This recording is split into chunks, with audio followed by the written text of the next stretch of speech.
Good to see everybody. Welcome back to the Sleuth Intuition channel. I'm your host, Patrick Vallejos, and we are broadcasting to the world live from Phoenix, Arizona. Today we are diving into the Abby and Libby case out of Delphi. We are 11 days out. Welcome in, everybody.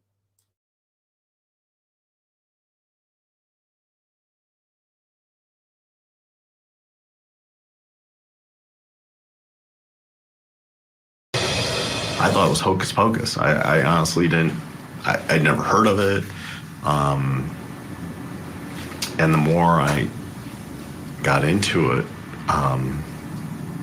that's a real thing. It is a real thing, and it's scary. In what way? Well, I believe they sacrificed a girl and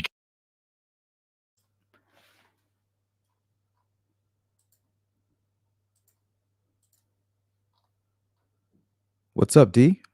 Good to see you. How you doing? Christine, Miss Dog Lover, Rescue, Jill, Phil, Melissa, how are you?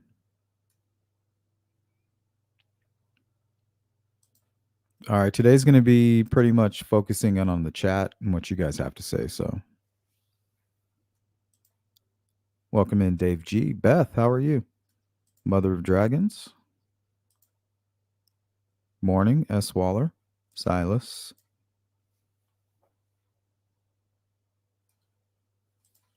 Gambies, good to see you.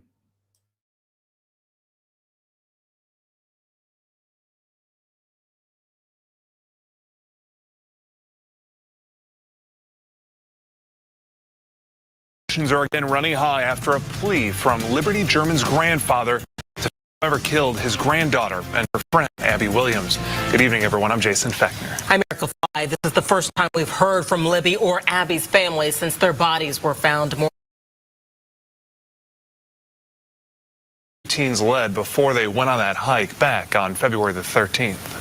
We're at Riley Park tonight in Delphi. This is where Abby and Libby played softball. Today, Libby's family and former coach talked about how much this place in particular meant to her. Even if you were having a bad game or whatever and girls were down, she'd, kind of bump them, trying to get them back in a better mood. Bridget Stevens coached Libby's 2014 and 2015 softball teams. She thinks back fondly on those days at Riley Park.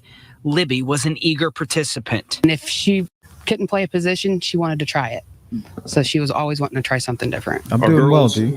It's always good to see excited you. about the upcoming softball season. Today, Libby's grandfather addressed a room full of reporters. On February 12th, he said, the day before they went missing, Libby and Abby came here to dust off their equipment and skills. Big plans cut short by a killer still on the loose. But they'll never get to play a single inning again. From a pulpit, Mike Patty echoed the familiar plea of the last 3 weeks. Look at this picture and keep the hotline busy with tips. He also thanked the public for their relentless support, both emotional and monetary support. The German family will use their share of donation money to set up a scholarship fund in Libby's name. What's up, Miss The Muller? love that's poured upon us and the support is welcomed.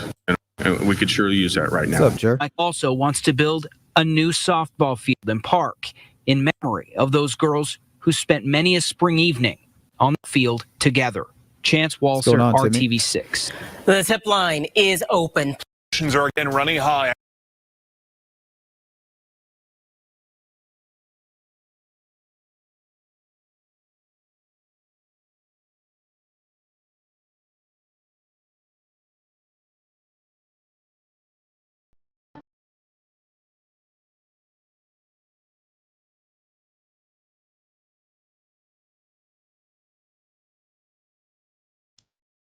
How's the audio on the video?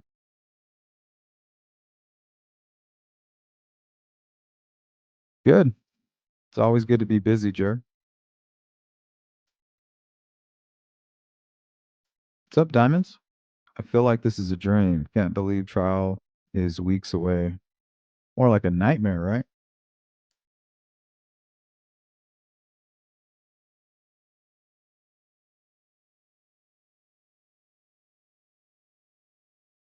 Thanks, Beth. Welcome in, Carla. Yeah, that one was meant to be glitchy.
Welcome in, Nelson.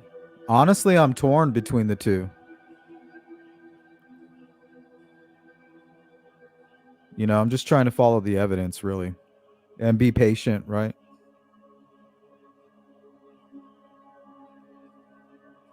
I mean, I'm also prepared for an acquittal.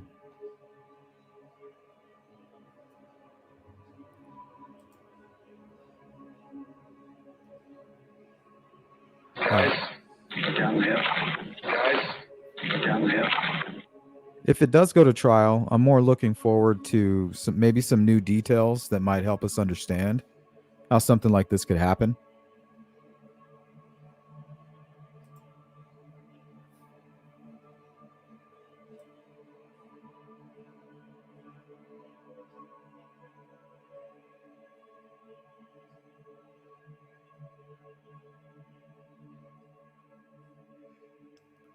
Good to see you, Jerry, Charlotte, Big Bird.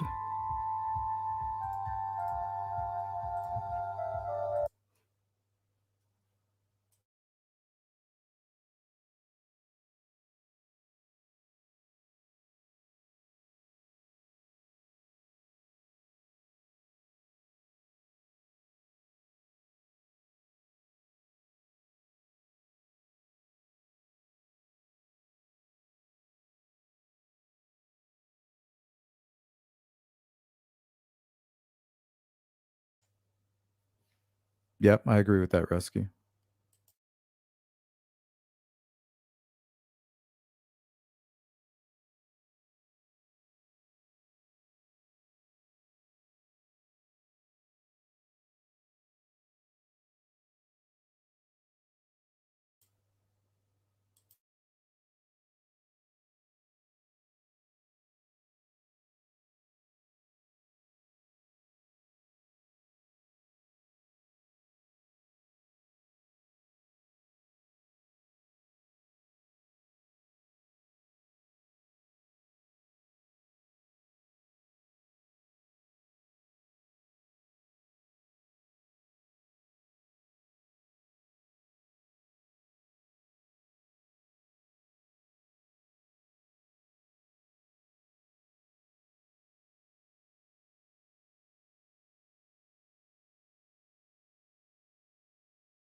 Well, Carla, if you're going to attempt to do it, you definitely need to be early. You need to be earlier than the murder sheet. You know, guaranteed they're going to bed at 8, having breakfast, and they'll be there before anybody. Maybe.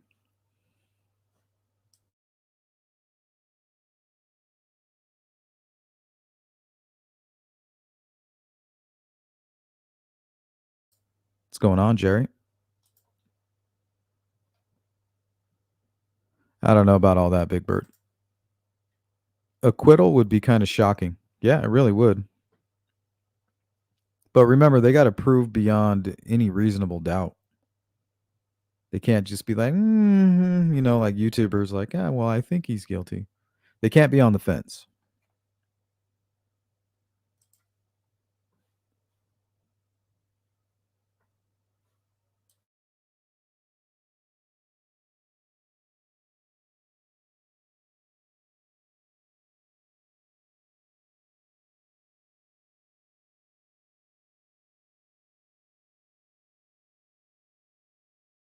Deal with those tips. Friday evening, state police hurry into the cemetery, returning to the crime scene. Undercover officers did some work and left about 20 minutes later. The same time, troopers checking out a car left at the High Bridge trailhead. Turned out to be a woman and kids out walking. Shows the high pace of police activity that'll go through the weekend, they say. Near sunset, up on High Bridge Trail, I thought it was important to do. Chastity Gerald knew both Libby German and Abby Williams, the girl's murder up, not Cheeks? far from here. Libby was a good friend. She loved to swim. Yep, And I agree with she's you. like always nice and happy. Still hard to believe that it's Good happened, to see you, she Brett. says. Chastity was not on the trail Monday, but her friends were, and they told about a man they saw. Yeah, they said that they had said hi and he just like brushed them off and kept going. Did they think he was strange, out of place, or? They said he was, but then again, it could just be a rumor. They described him dressed in black. Meanwhile, police continue the search for this man. He would have been on the trail the same time as the girls. They say they want to talk to him about what he saw. And last night's search of a Delphi house will not lead to an arrest in this case, police say. You can still feel the tension with it. Before it was peace. Deal with those tips. Friday.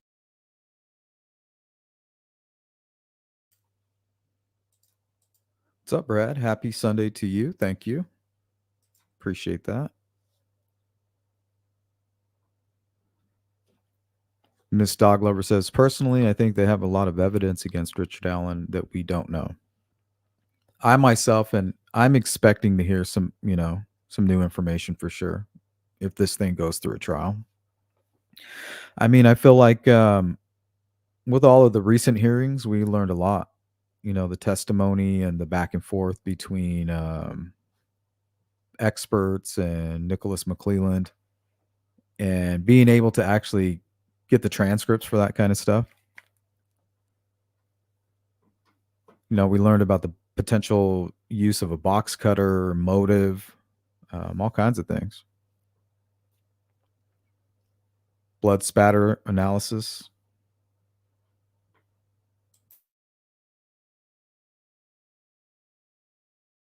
Ha, Jur.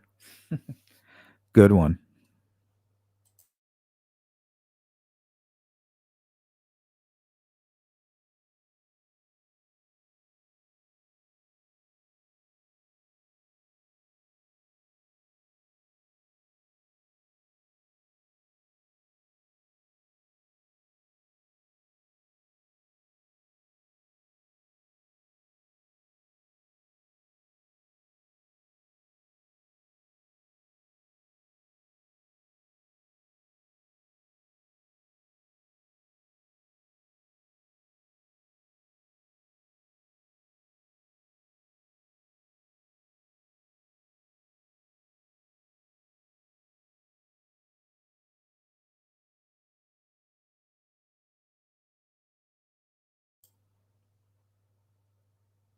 Thank you, Charlotte. Thanks for hanging out. Thanks for participating in the chat.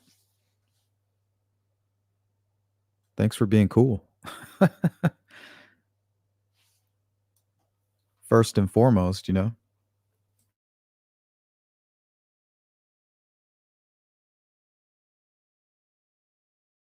Yep, every man thinks his burden is the heaviest.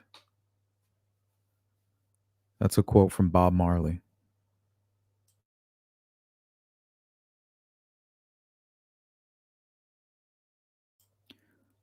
But I believe it's a quote from the Bible. But it's in a Bob Marley song.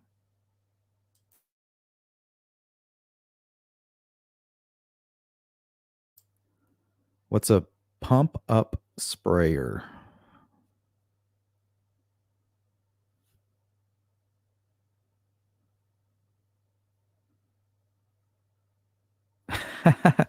Now she says she can't remember where she hit it. I think she's fibbing me. That's a good one. I call that happy people problems.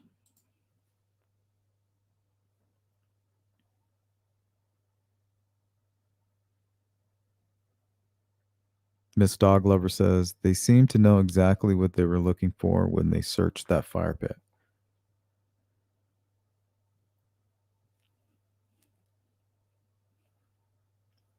That's what I've gathered. There's some good reporting going on early on in the case. People reaching out to the neighbors before they got squeamish. That's what they said. They said they were searching. They had equipment. They dug maybe 3 small holes, and it was as if they found what they were looking for.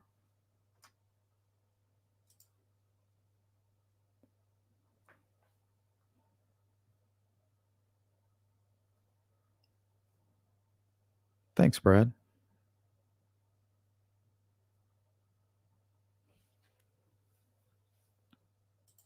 Saska, good to see you.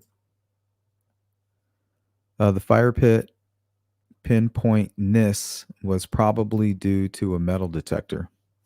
I don't know. I'm not convinced it was a metal detector. I think it could have been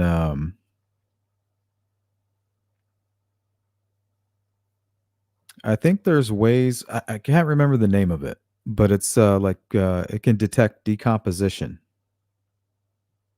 So I believe it could have been a metal detector, but they also could have been looking for the cat, maybe a buried cat.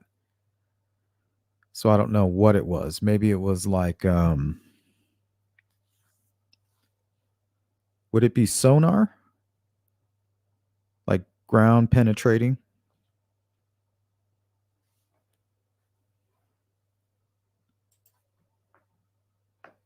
I'm not sure.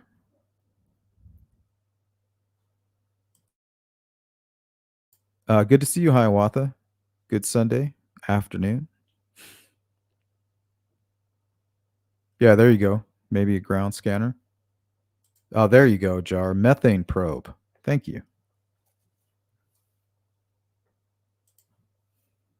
or a combination of the two. Welcome in, KB.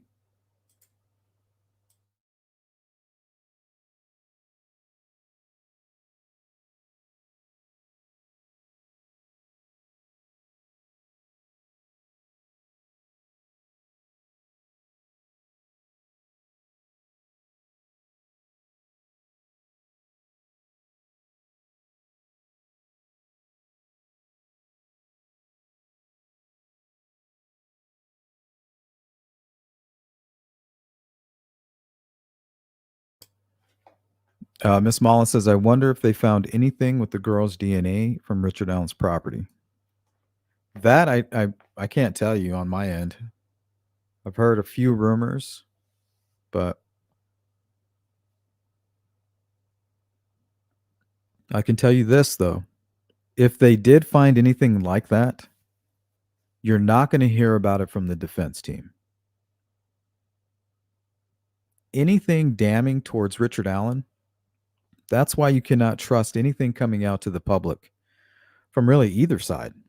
You know, you have to just try to find the facts where they lie. Or should I say lay?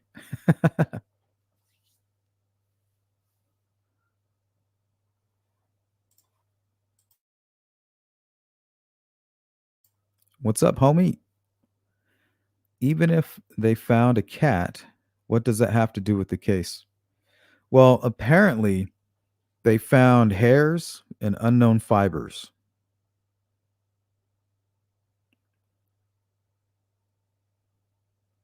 So if they found, let's say, cat hair, or let's say Richard Allen or the killer, whoever that may be, had a lot of clothing on, had something wrapped around his neck. I'm not 100% sure that that wasn't left behind or if it wasn't transferred over to the victims. I just remember early on them reporting they had hair, unidentified hair and unknown fibers, a human element and a science element.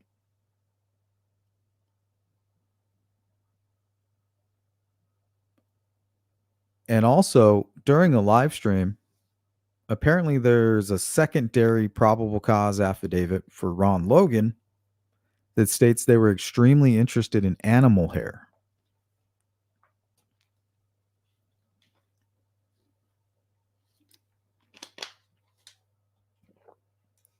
Whatever that means.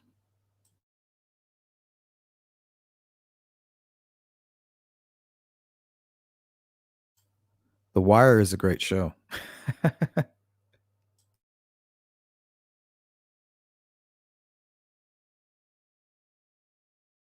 I definitely highly recommend that show.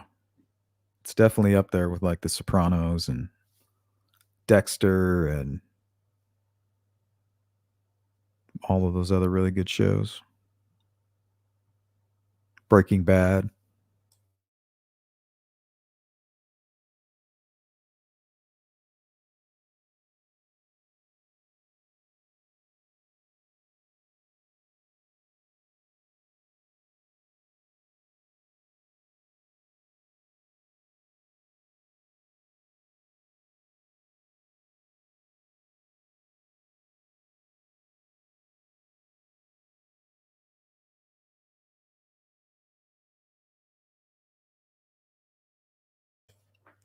Special 101. Anthony Shots pictures of police officer Anthony Greeno wearing police gear. Well, wasn't he like a bounty hunter? At the time, bounty hunters edited videos and large assault rifle. He went missing that day. Hey, I haven't ruled anything out.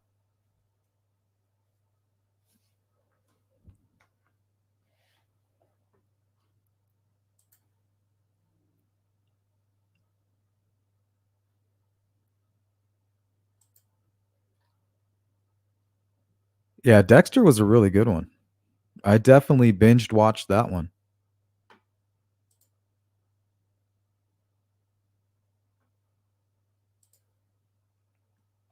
Had some really good writing for that show. Melissa says Greeno wasn't a bounty hunter ever. Honestly, I don't care. So we're done with that conversation.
What do you think about the sheriff that shot the judge in Kentucky?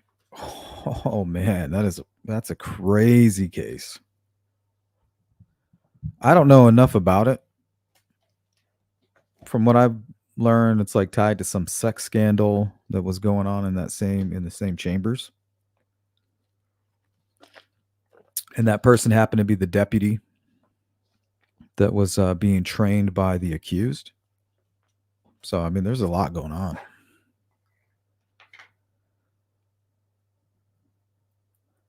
So I'll have get back to me on that when we learn a little bit more.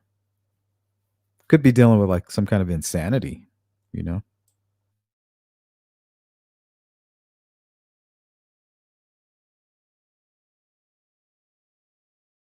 Oh yeah, John Lithgow is a brilliant actor. Yeah, probably. That's probably I would agree with you on that.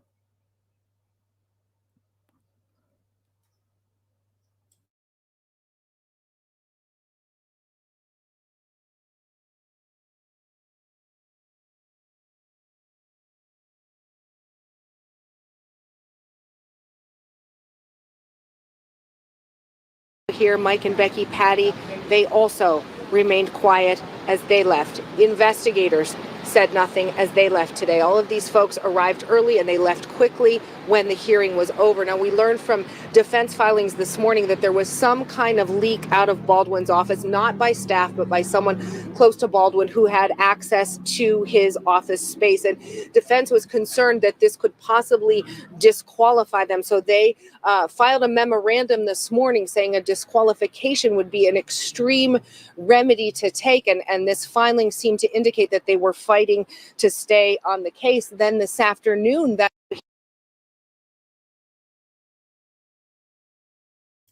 What's up, Boston Christian? Have a good day.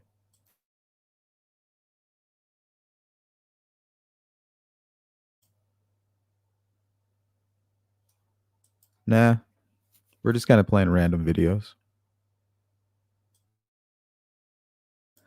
Annie Ruler, welcome in. The judge to me looks like the shady in the gown of a picture of an Odinist in a photo of an Odinist ceremony. Long gray hair. She was wearing a gown. That's ridiculous. I respect your opinion, but that's ridiculous.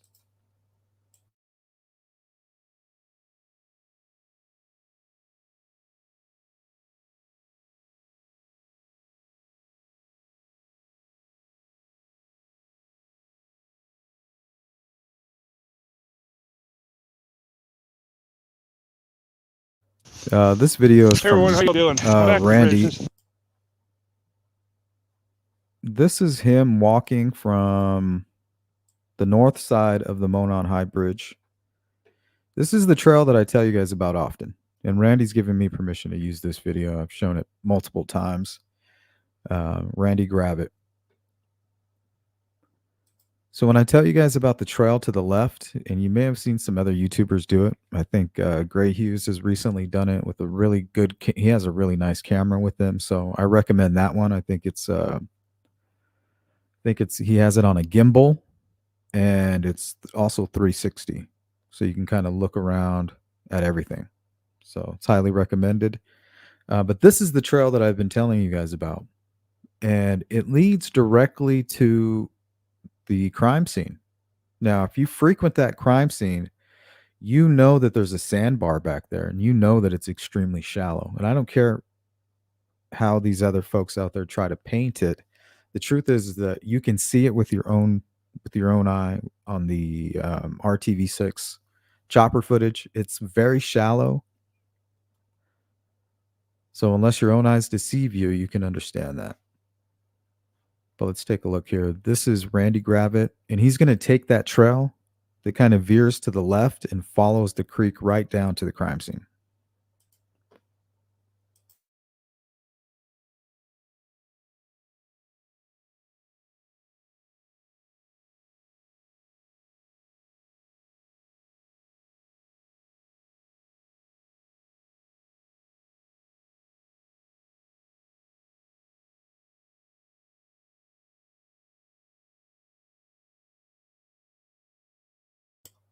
Annie, you're one of those Loganites.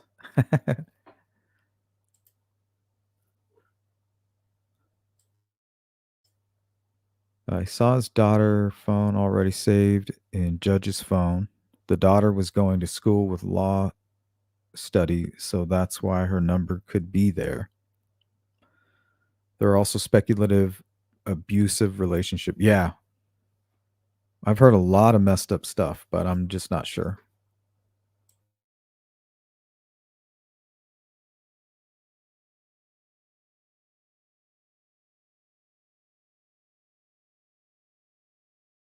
Annie's asking, did the aquarium store ever have receipts that the landowner had driven himself there that day? Yes. Not only that, witnesses remember him. And he did have a receipt.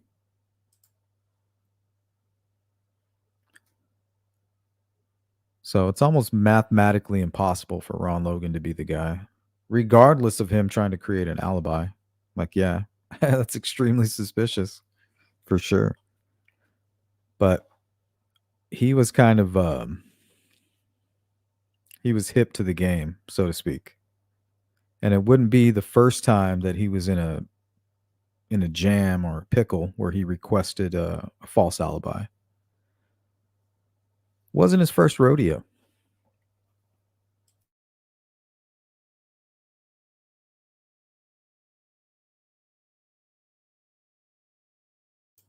I don't know, Miss Dog Lover. I don't know if he's going to opt to kind of speak or even say down the hill. I don't know if they can force him to do that. I don't know if they have other samples that they plan to use, but I think he has the right to remain silent.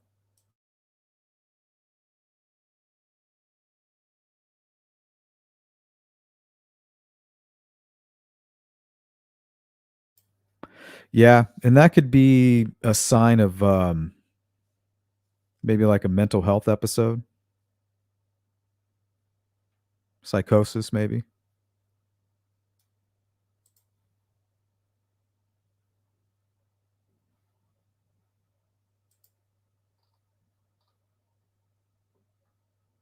Yeah, apparently. I don't want to jump to any conclusions.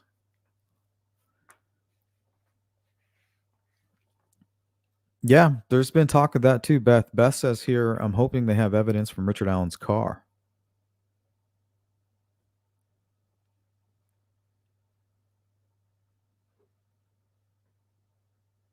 I believe they cut out some carpet in the back of the vehicle, maybe even in the passenger side.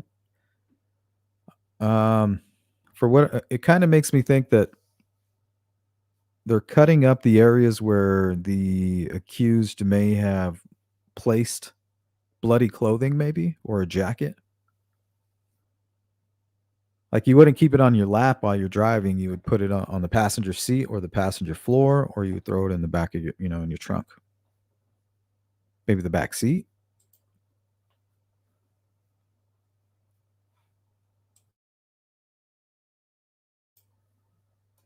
Molly says, Sleuth and crew, welcome in, Molly.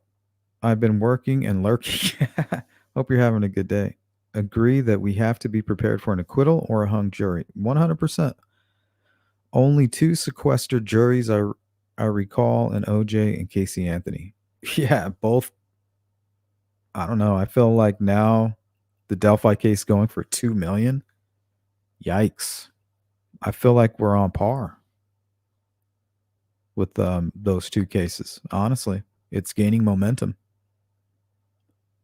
And I feel like nothing's really even been done.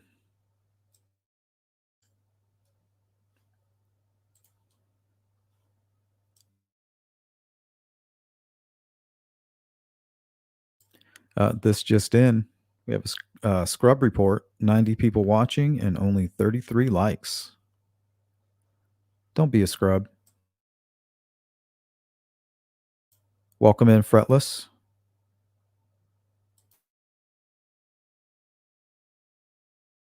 Kitty Cat.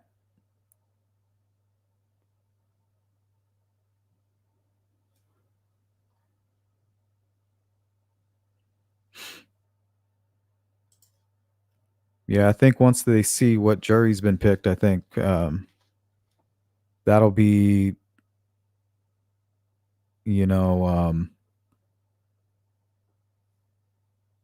that's all they need to see. That's the last piece of their puzzle to determine whether or not they're going to take a plea deal or not. Look, and there's there's that deer stand.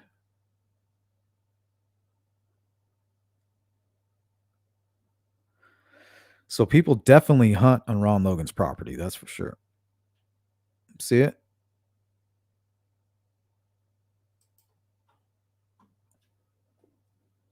You think Richard Allen would hike up that? If he was to climb up that, he's not very far from the Monon High Bridge. What if he's just sitting up there?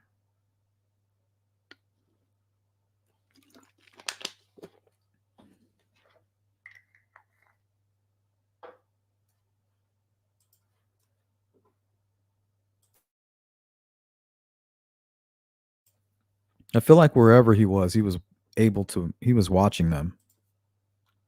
Something triggered him.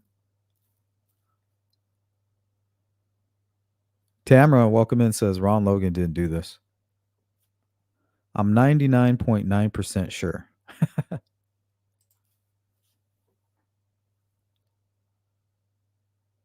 Highwath says, we really truly don't know where down the hill is. Kinda. You have to think about it. The video apparently is only 43 seconds. The down the hill part is edited, so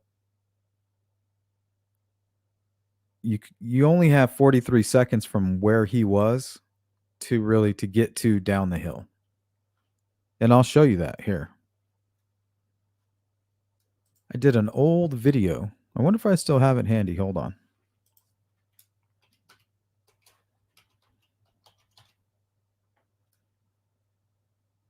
I think this is it.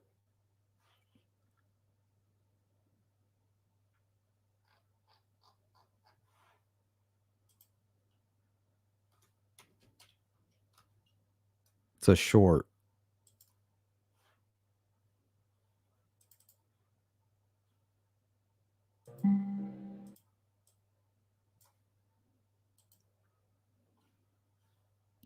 Here, let me take these comments off the screen here.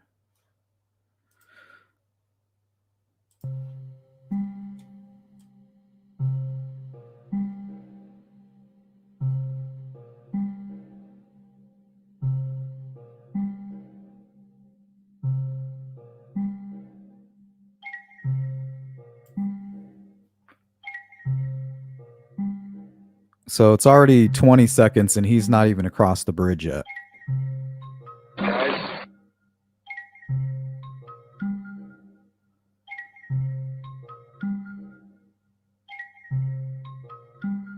So it'd be like right here.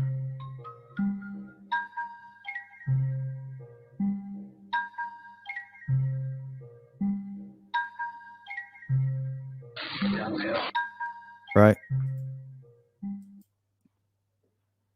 So mathematically, we can kind of say that for a fact that down the hill is that first hill.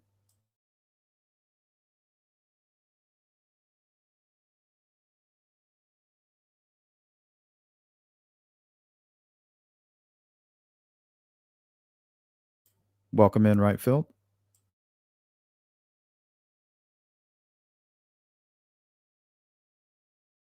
None of your business. Yeah, and I think it's like a 30-minute drive.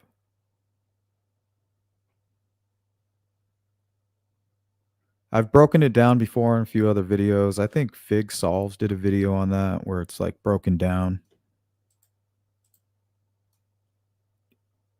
I believe that he could have done it, but he definitely couldn't have been the muddy and bloody guy, that's for sure. And he couldn't have been the younger guy at all. Richard Allen could have.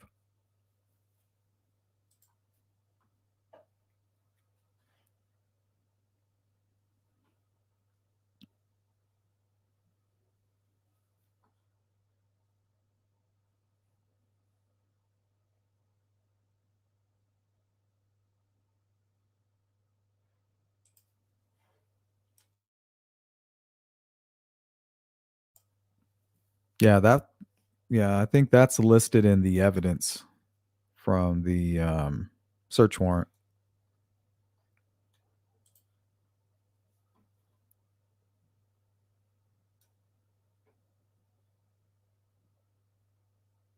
Well, it's not only that, like we've documented what he's been doing before that. Here, let me see if I still have Fig Solves video.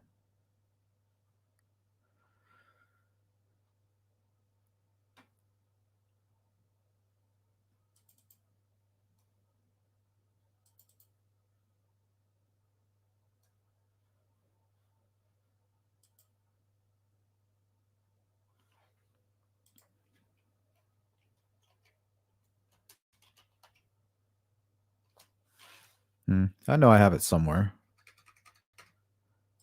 Maybe I moved it. Oh, yeah, there it is. It's actually in today's folder. Hold on.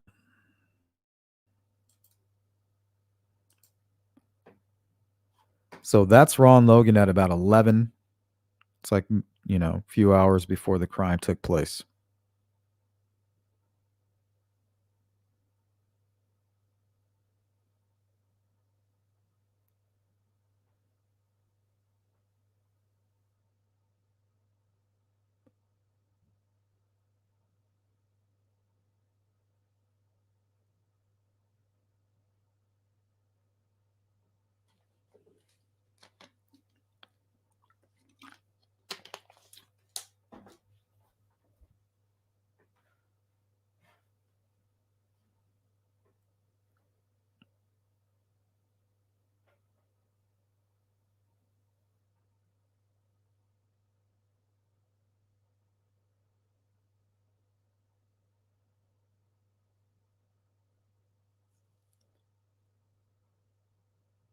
Is that the bridge guy jacket?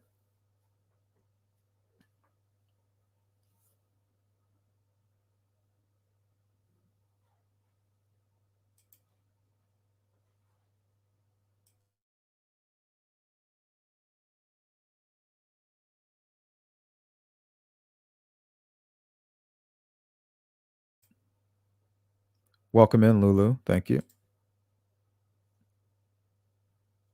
Later, Jer.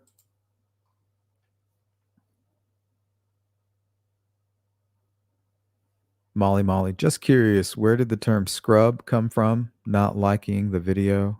Not a scrub. I remembered, but always appreciate the reminder. Because I don't know. It's from the TLC song. I don't want no scrub. And I used to have this video that had like Left Eye from TLC. It was kind of funny. I don't know what happened to that.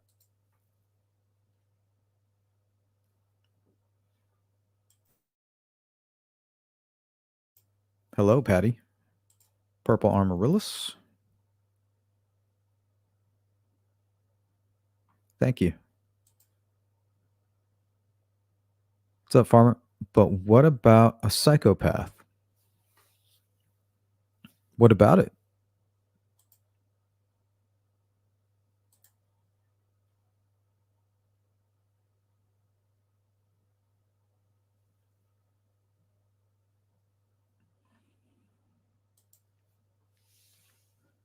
What do you think? I feel several. Was Logan there at the right time? Well, I don't believe Ron Logan had anything to do with this. Well, at least not the actual murder. I don't know about the planning of it or the facilitating, but as far as him being like the bridge guy and physically being there, it doesn't seem likely. So if you can get me past that, we can talk about Logan.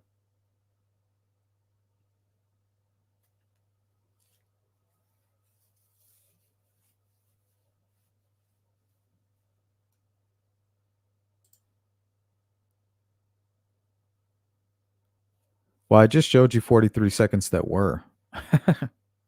It would literally take you 43 seconds to walk where the bridge guy is, get to Abby and Libby, and tell them to get down the hill.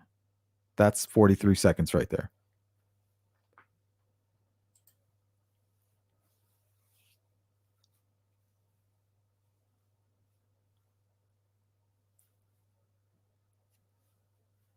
Yeah, that's what if, though. It's not what it looks like. It looks like we have 143. They've been pretty clear about that.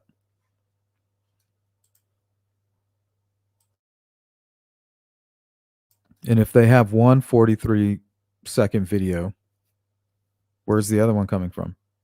It's definitely not going to be after. Maybe before, and that's irrelevant to what we were talking about.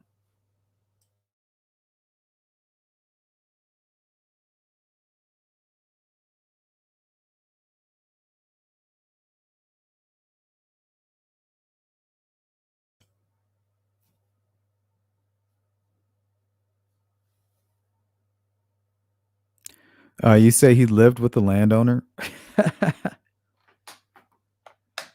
Is that a fact?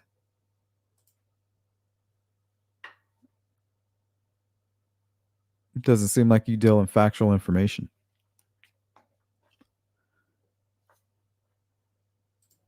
Could be wrong.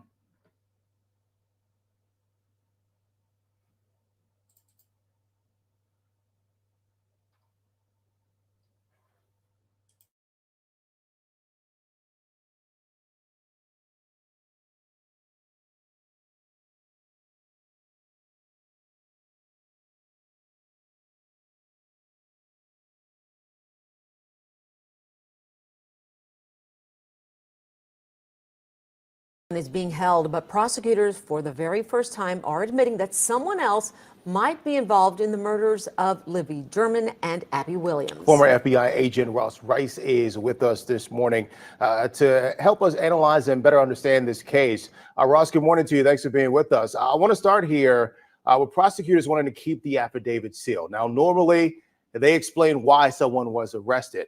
Walk us through how could unsealing an affidavit compromise a case like this?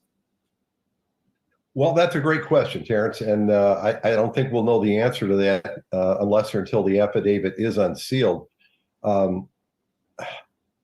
They obviously have someone or multiple people that they think might have knowledge or involvement in the case, whether it was in planning the murders, helping Richard Allen after the fact. in any case, those individuals will be criminally culpable. It's just a question of who they are and what the evidence is against them. I find it kind of unusual that they would make that request at this point in time. They obviously have enough evidence to charge Allen and go forward with the trial. It's up to I just can't envision what the issue would be in maintaining the secrecy at this point. Speaking of secrecy, let's talk about this, Ross. So there's been a lot of surprises about this case. We didn't know Richard Allen had been arrested until days later, and he even had a court appearance before it was made public. So how unusual is this type of secrecy, and how much of a burden do you think it is on prosecutors to prove that's necessary to protect their case? Well, that's the argument they made in court yesterday, and we'll see whether the judge supports that or not as far as keeping the affidavit secret. At some point, it's going to be made public. Obviously, when he goes to trial, whenever that might be. I don't think so, Ms. As far Muller. as how the case has proceeded so far, you're right. It's been very unusual. The arrest was on Friday. The initial appearance, I don't think, was in public until Monday, several days. Let's go to Carla. Since it's been spliced, could guys have been addressed to someone else? Maybe. Hold on. I have a video. Let me see if I can find it. I think I have to go to my YouTube channel. Hold on.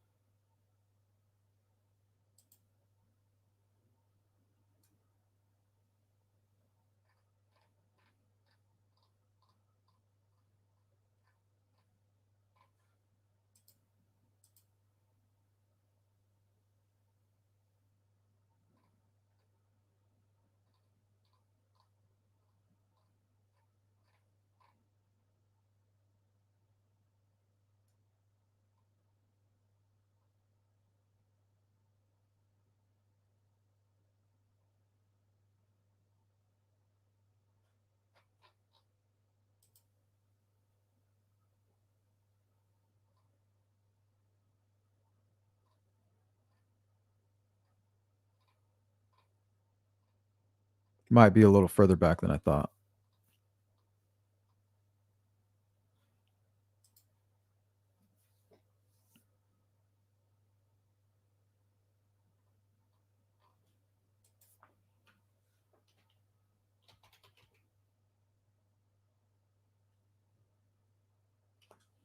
No, here it is.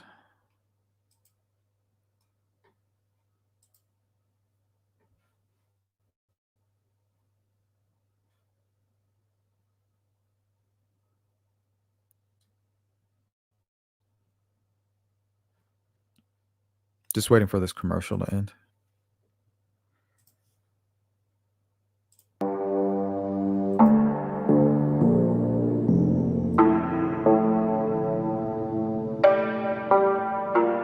During an interview, Tony Slocum gives us some insight into what else might be heard or captured as far as the audio on Libby's video. Listen to what he says here. Me, it appears they're saying down the hill, like they're directing the young ladies where to go. It sounds like might even be a little exasperated, like he had told them to do that before and they weren't quite listening, and he's telling them to do it.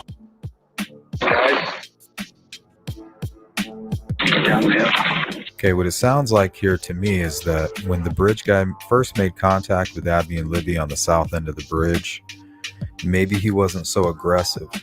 Maybe he said, hey, I need you to come with me. We're going to go in this direction.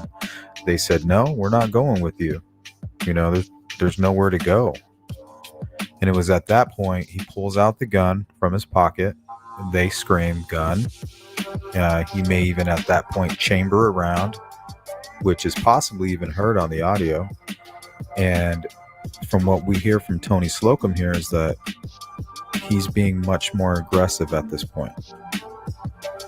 Me, it appears they're saying down the hill, like they're directing the young ladies where to go. It sounds like might even be a little exasperated, like he had told them to do that before and they weren't quite listening, and he's telling them to do it.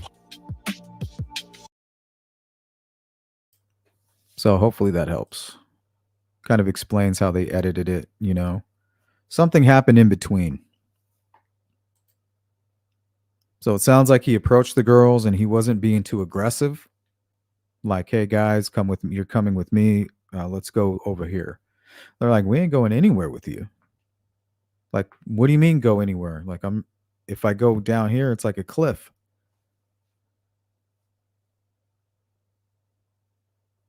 It's a pretty steep hill. And then something happened. They cut that part out. And I'm assuming one of the girls was probably attacked. And that could be a big reason why they didn't want to release it to the public, or they were having issue or trying to figure out a way to release it to the public. And during an interview, I think it was between Tobe Lesenby and Hannah Shakespeare, she kind of really digs in about that. And they get upset, maybe even with Holman. And he kind of gets a little triggered by it. And he's like, would you want your family to, to have that video released to the public? Like, it's not about that, really. Like, I didn't like that answer. But what he is hinting at is that something pretty bad happened at that point in time.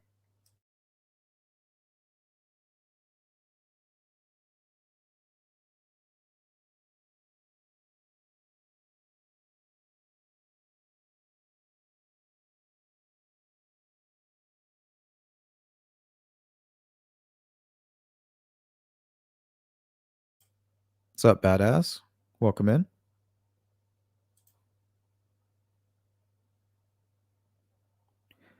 I mean, it's still 43 seconds. It's 43 seconds of somebody walking from the exact same point that the bridge guy was to the end of the bridge, and it took them 43 seconds. I mean, you can argue the fact, or I can play you the video again. It's hard to argue when, you're actually looking at it. Now, if it was the secondary hill, probably would have had to be like a minute video. Or the bridge guy running across the bridge, which he wasn't doing.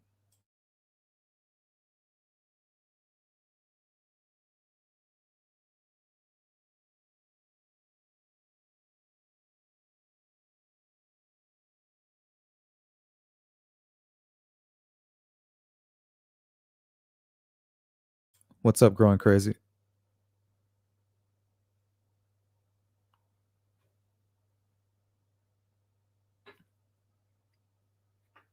Yeah, and I think it's good that they're spending all this money. Remember, the majority of the cost has been on the defense side, which it should be. But at least that way they can't say he didn't get a fair trial. He's doing better than anybody else would have if they could afford a good attorney. Badass says, I don't believe that many people could keep a secret like that. And that goes to the solitary perpetrator, right?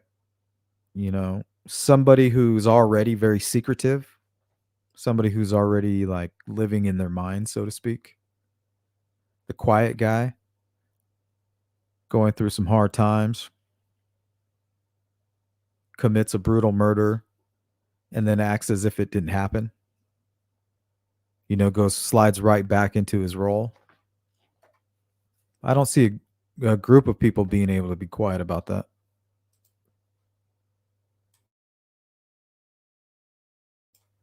Gay cowboy that says, guys, down the hill, for whomever that was that interviewed him, it sounds like the audio of the video. Yeah, and it's kind of like that green needle thing. We've done that experiment how many times? Some people said it sounds like this guy, sounds like them. And if you're thinking of that person and you're trying to imagine their voice in your head while you listen to it, you're going to be more prone to hearing it. It's crazy. The mind plays tricks. You guys ever seen the Brainstorm? Green Needle. I wonder if I still have that. No, I think I deleted it. But go try it out. Go on YouTube and type in brainstorm green needle.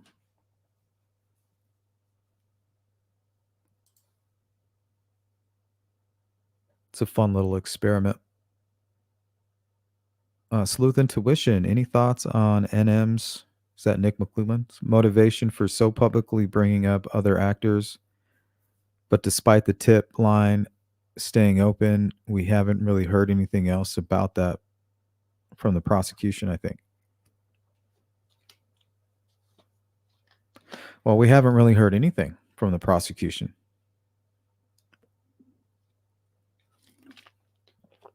If Richard Allen hadn't delayed for almost, what is it, over 2 years now? Almost 2 years?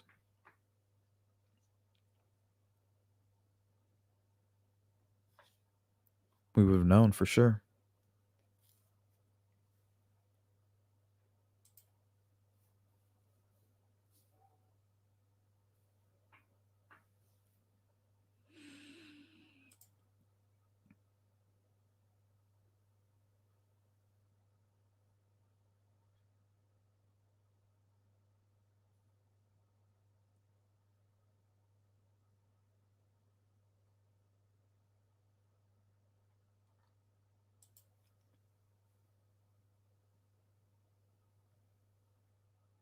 Yeah, as they should be.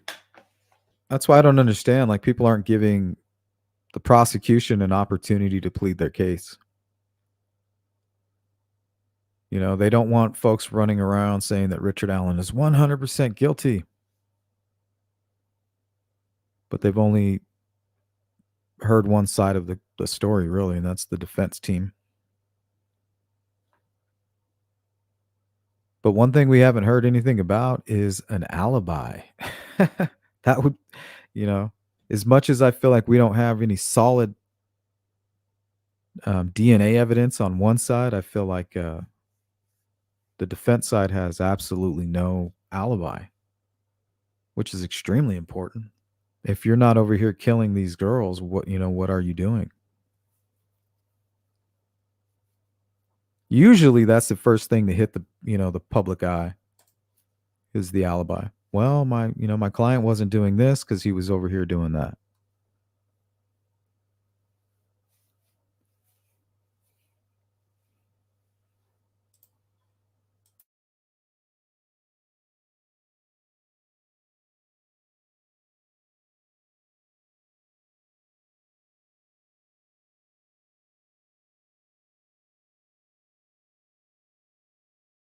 Yeah, I agree with you, Growing Crazy. They've done a good job. And most of you have done a good job being patient, patiently awaiting the trial, waiting for the information to be displayed in the proper forum.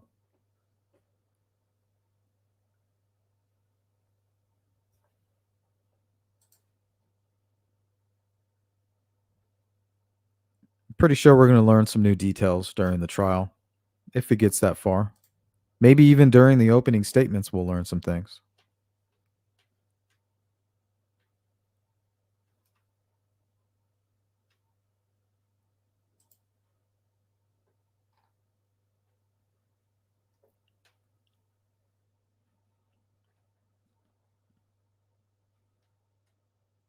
Yeah, somewhat, right, Saska?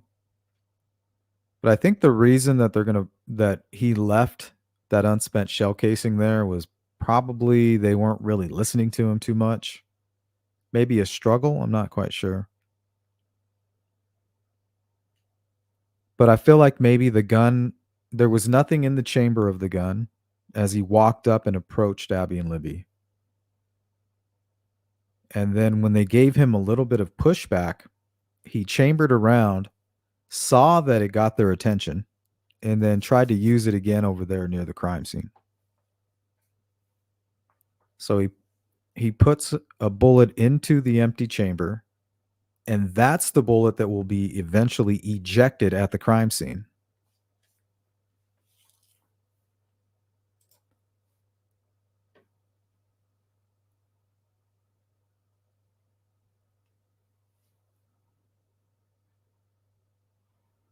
Oh, you want to see my timeline? Here, I'll put it up for you.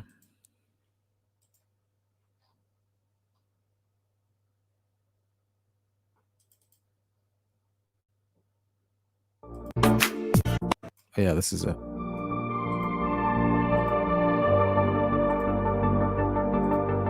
Even has all the people captured in the geocache before that was ever announced.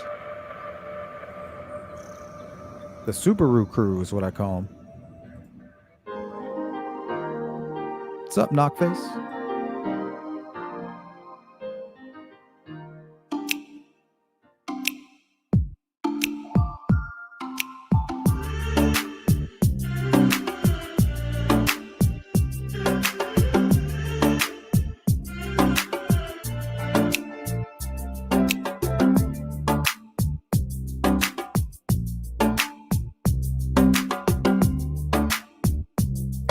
What's up, Andy King?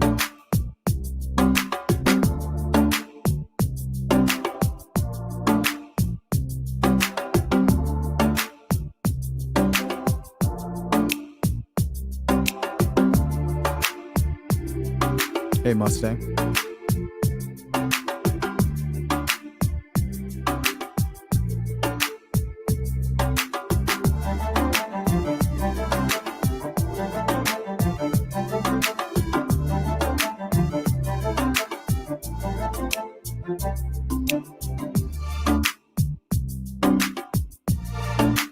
Stephanie.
Looks like it fits just fine, in my opinion.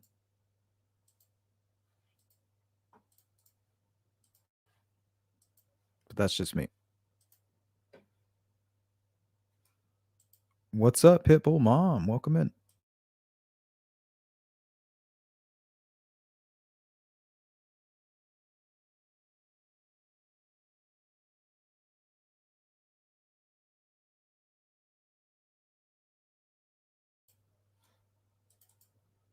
This video is from Bill.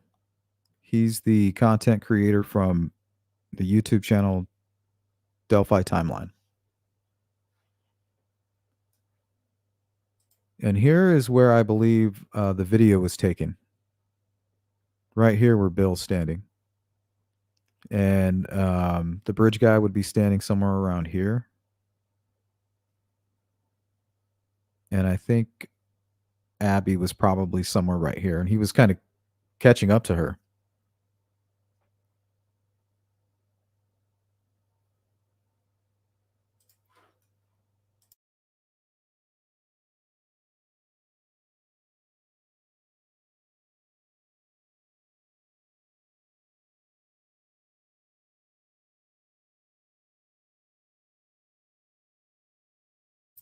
Yeah, the young girl said hi to him. He didn't say anything back. It was as if he was having a bad day.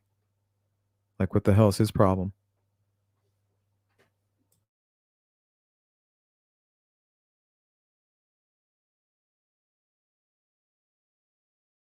Good to see you, Rain Dancer.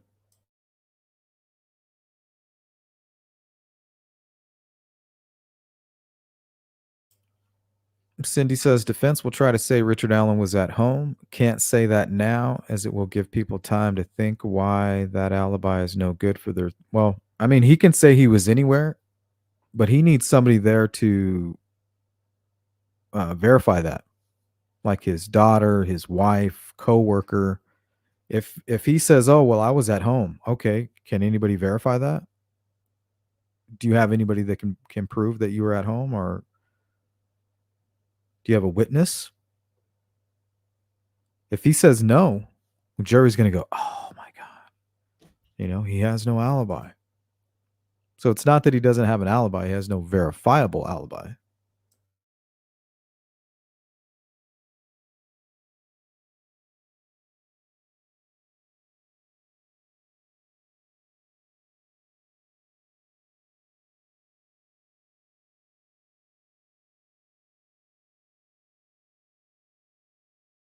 No, my timeline was from 12:30 to 1:30.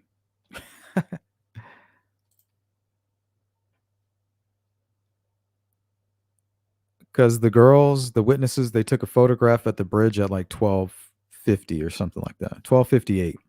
So my timeline starts at 12:30 because it can only be verified from the point that their photograph was timestamped. That's how they can verify that, hey, this is where we were. Boom, right at 12:50. We were at the Monon High Bridge. There was nobody there.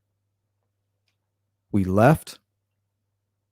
We took another photograph at 1:26 at the bench. Basically, it's the last bench of the trail, right before you get to the Freedom Bridge. What's up, Brandon?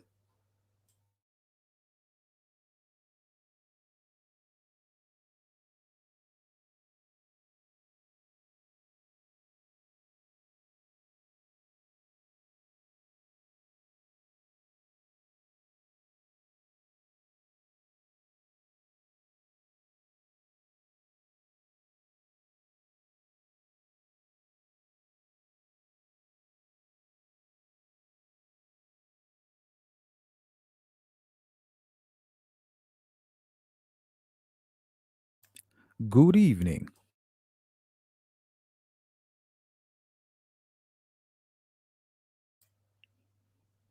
Yeah, that's what happened, Stephanie. That's what I think happened. It's like, okay, you left at 1:30? Oh, okay. Must have been a misunderstanding. Where'd you go?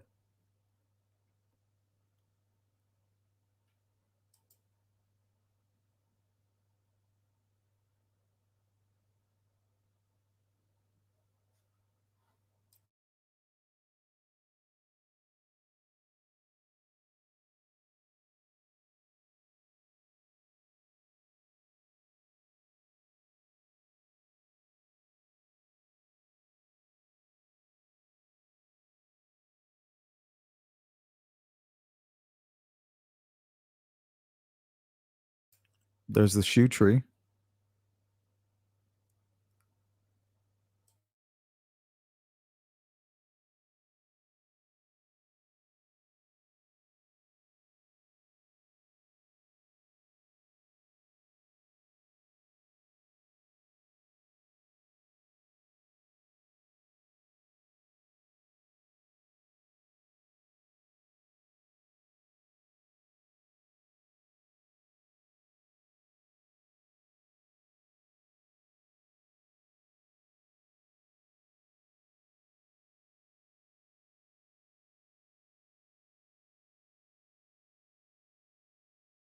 For those of you that are trying to figure out what this is the private drive.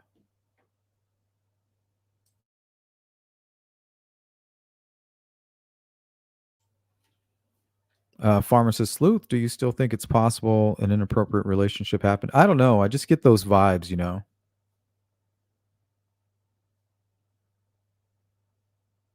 I don't know. I don't know if any of the girls were specifically targeted. I feel like maybe Abby was, and that Libby was more of a protector.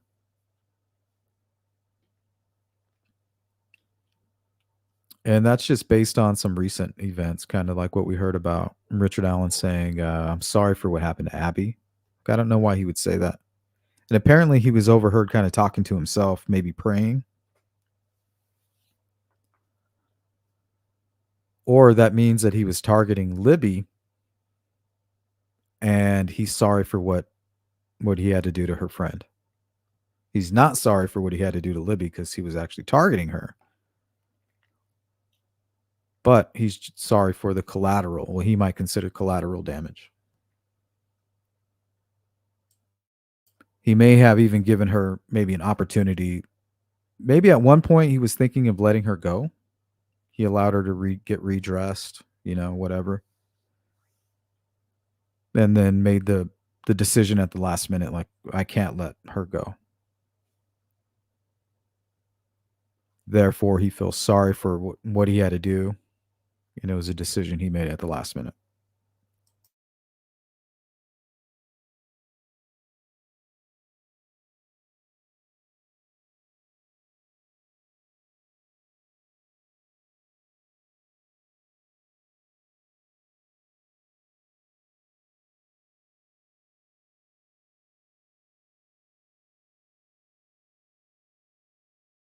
Good to see you, Audra.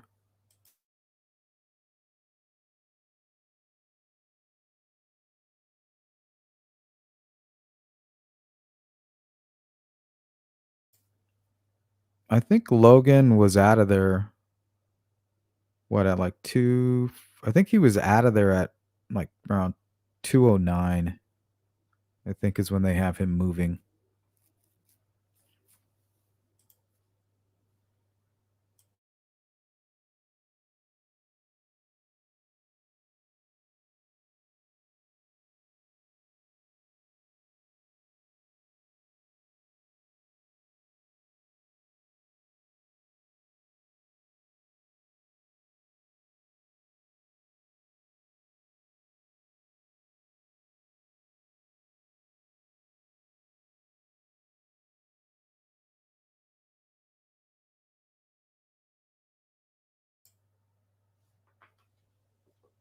I don't know. I just feel like the attack, the way he was able to target the same area of the neck, a very specific part of the neck, very, the most deadly area to receive a wound at. I don't know if he's just swiping, you know what I mean? I don't feel like he's just swinging it around, unless that's how the first victim was attacked and then he was able to pin, but I just feel like it's a very precise, like maybe even catching him by surprise. I don't know. I just don't understand how you could use such a small weapon like a box cutter and hit a very specific area of the body. I feel like you'd have to be up close and personal without the person fighting against you.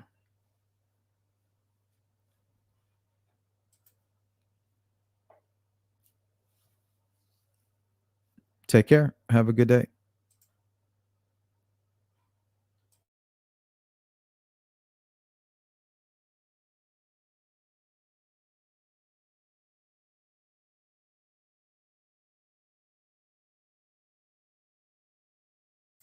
Yeah, that's what we hear. Anna, welcome in.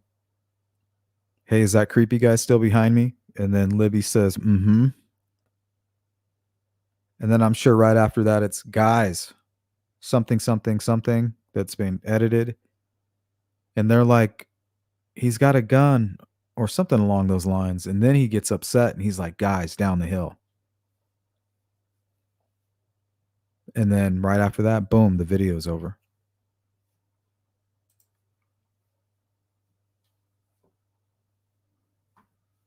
Yep, that's it, Cindy.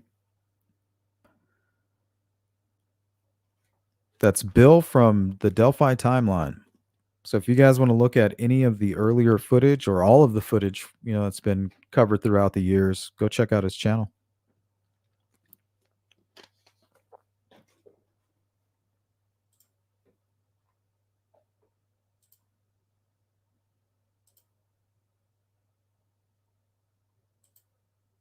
Miss Dog Lover says, didn't they say something along the lines of, is that creepy guy following us? So they didn't recognize him. Yeah, but it makes it seem as if they had some kind of like maybe an interaction. Or what if they've seen him out there before? Like he's the creepy guy. Like, hey, there's that creepy guy that's always out here.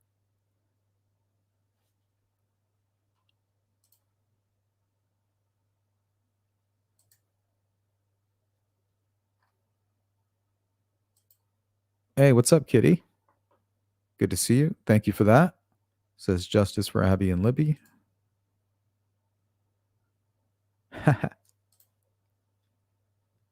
Girls knew they were being stalked by him.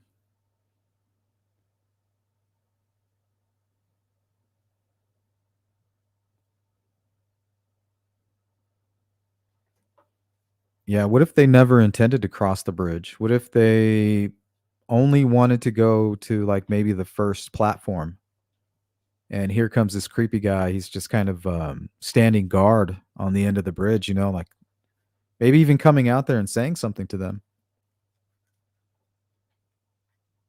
Maybe doing something weird. I don't know.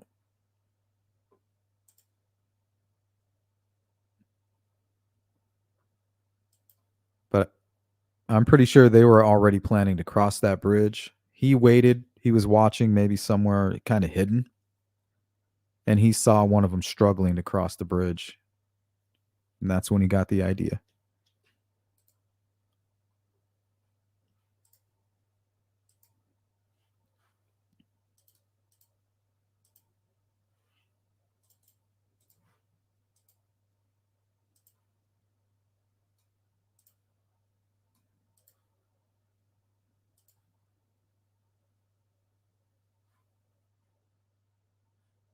I believe so, badass. What's up, Sandollar? Did you watch B&B on CTV yesterday? Sickening.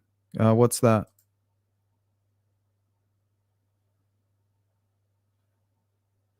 Yeah, it would definitely be obvious. Like him just kind of lurking on the bridge alone while the girls were on there. That's just not something a grown man would be doing normally. Maybe come out, take a look, and then leave.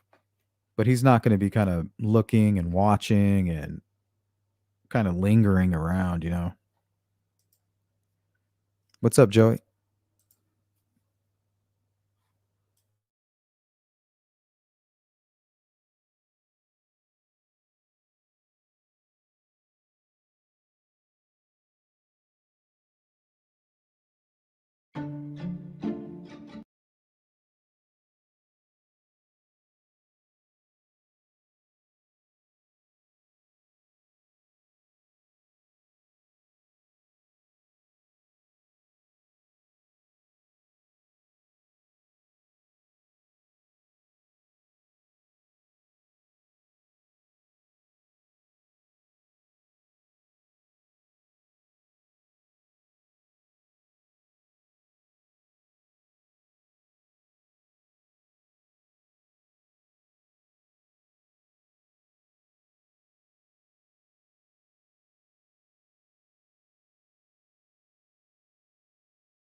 Yeah, that's what I think, Anna.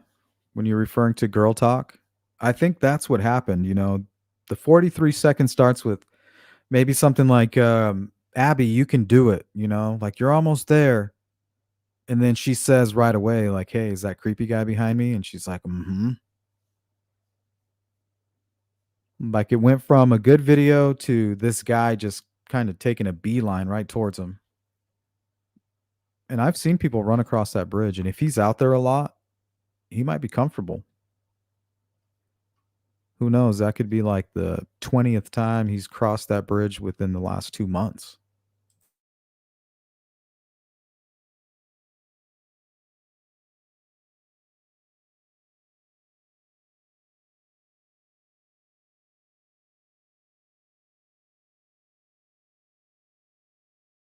Yeah, you can't. I think everybody's tried. They can't do it. There's no explanation. And sometimes we know through other cases that we cover, the killers usually don't have an explanation. It's not normal to kill people. So there's not always going to be a rational explanation for it or what was going on in that person's mind that day.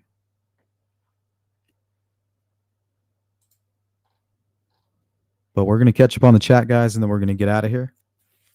So if you have anything to add, now is the time. And if you need to follow up with me personally, send me an email, sleuthintuition@gmail.com.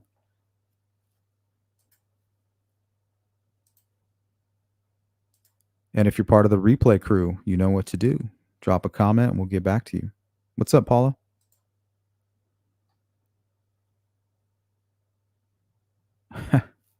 Dan Doolin, the accomplice.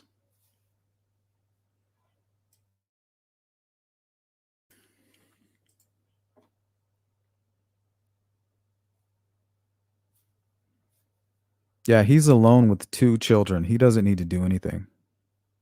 And at the very moment that he's decided to commit a kidnapping, he already knows that he's probably not going to let them live.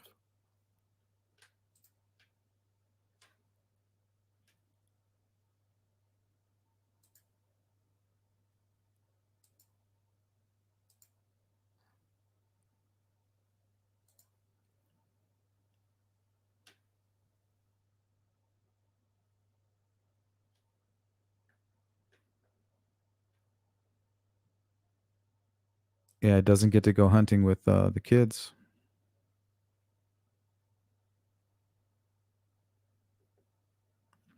There was a brief mention of trail cameras by Doug Carter at one point in an interview. Hey, Joey. Hey, Sleuth, at 18 years old, newlywed in Australia, was just attacked and eaten by an 18-foot. Holy. Yeah, that's why I don't go in the ocean, guys. That is terrifying. That's like one of my worst. That, sharks and bears. But nothing compares to the apex predator, that we cover in true crime. That's for sure. They're up there, but nothing compares to these predators that we deal with.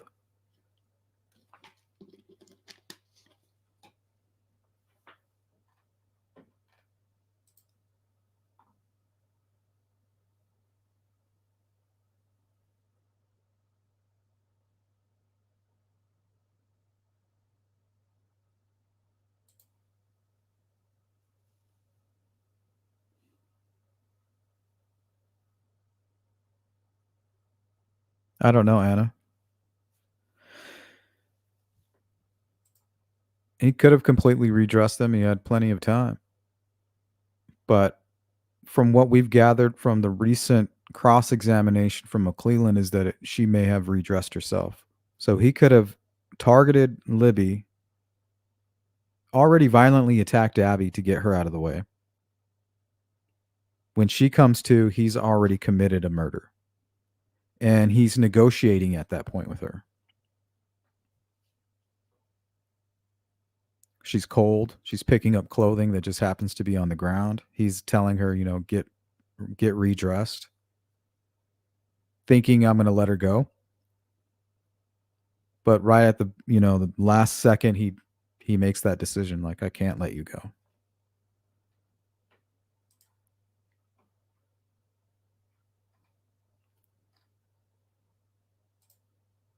So there might have been like some kind of weird negotiation going on and him trying to figure out what he's going to do, which might lead more to the fact that he was targeting Libby. And why?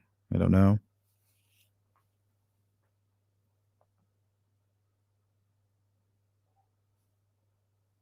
There's a lot we still don't know about this. I'm sure there's a lot that the investigators don't even know yet. A lot that Richard Allen could add to this. If he's guilty, right?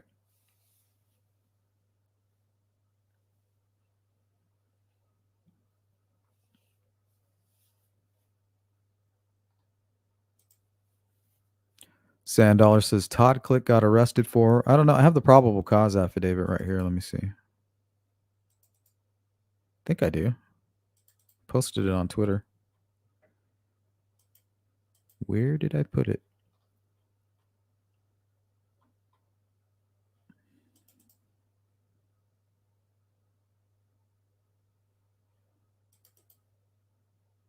Oh, there it is.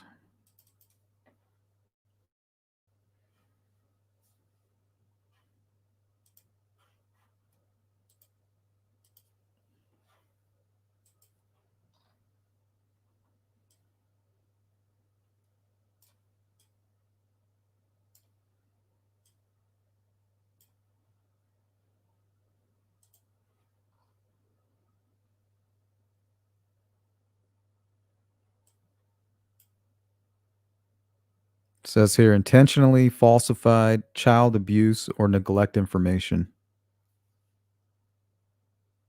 Crime of obstructing a child abuse investigation.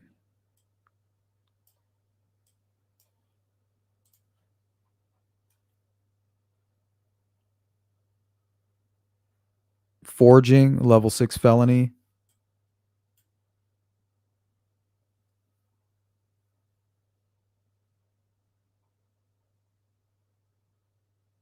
Okay, looks like he said he was supposed to be checking on the children to make sure they're not being abused, apparently. And he was falsifying those visits. Says here, said the visit never happened and she never signed any form for Click.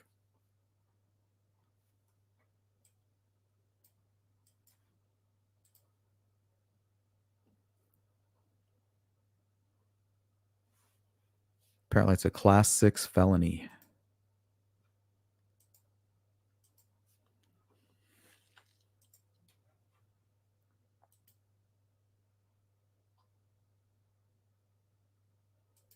Joey Lowell says, will the trial be on television? I think there's a small chance that it could be, but right now they're going to be allowed to film in there. And they're going to be able to take clips here and there. Maybe even photographs. But as of right now, it all has to be pre-approved. And maybe they'll do their own videotaping and they'll pick and choose what they want to release.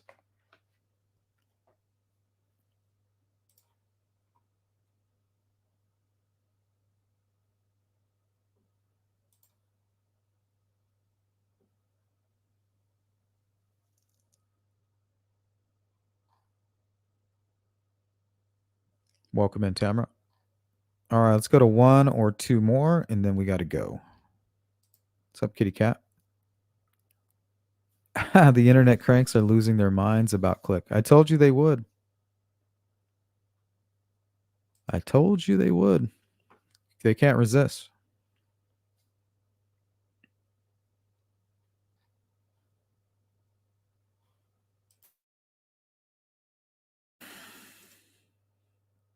Yeah, Anna, the South End is basically a trap. That could be the entire reason that he attacked the girls. He said, hey, John Douglas called it a high-risk location. He said the moment those girls crossed that trail and separated themselves from anybody that could possibly assist them, it became high risk. And the predator knows that. He's like, okay, you guys are going out there where I can go get you at a minimal risk to myself.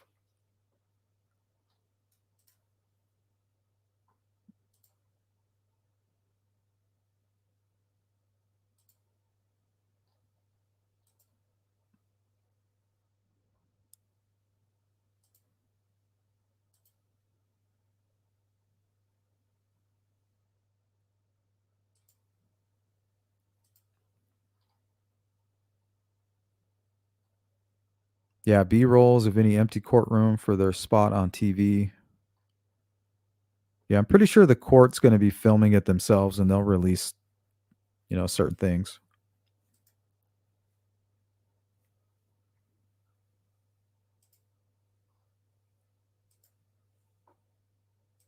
What's up, Automobile?